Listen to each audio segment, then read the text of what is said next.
Silent Hill is a series that, for years, has been near and dear to my heart. Despite being made by a Japanese studio, the game has always taken place in the United States. Until Silent Hill F. Not only does Silent Hill F trade out the American setting for a Japanese setting, but it also trades the modern-day setting for the early 1960s. While the setting may be a big shift for the series, the game still holds true to a lot of what makes Silent Hill unique. That said, the gameplay does deviate from the norm in a couple of pretty major ways. The thing that most sets Silent Hill F apart from the rest of the series mechanically is the combat. While combat was always a part of Silent Hill, it was something that you generally wanted to avoid because ammo for your guns was so sparse. In Silent Hill F, not only is combat more of an emphasis, but the combat itself is completely different. There are no guns here. It's all melee weapons that degrade over time and eventually break. Some weapons deal little damage but attack quickly, the sickle and the kitchen knife for example, while others are extremely slow but deal devastating hits, like the axe and the steel pipe. There are also numerous parts of the game where avoiding enemies is not an option. Your objective for that segment is to kill them all.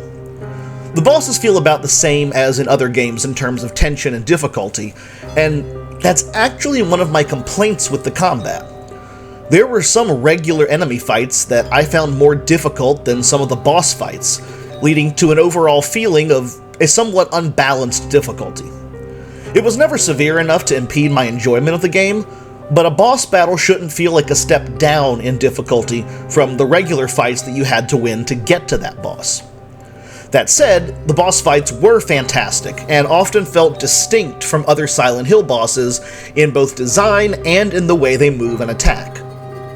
Like all Silent Hill games, Silent Hill F is steeped in symbolism and metaphor.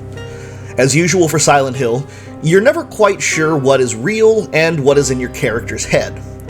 The symbolism in Silent Hill F felt a little more cryptic than in previous games, but that actually made it more interesting for me to ponder. The biggest themes throughout the game are feminism and marriage. Numerous texts in the game hint at arranged marriages and abusive marriages, and the main character, a young woman named Hinako, is fiercely independent in a culture that promotes submissive and obedient wives and daughters.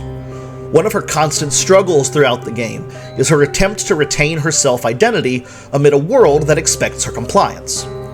Another omnipresent theme is Shinto mythology and Japanese folklore.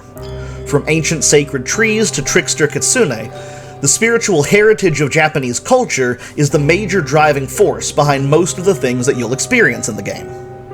While the immediate themes of the game are very much tied to Japanese society in the early 1960s, the game's more foundational themes that are present throughout the series, identity, trauma, guilt, shame, etc., are themes universal to the human experience that every player will be able to connect with in some way.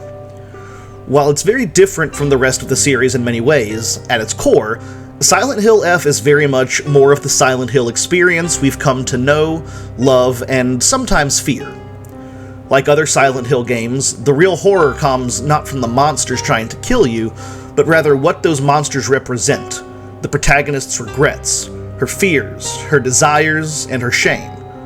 Like other Silent Hill games, just as much of the game's story and lore is told through notes and newspaper clippings found, or missed, throughout the game as it is in direct dialogue during gameplay and cutscenes.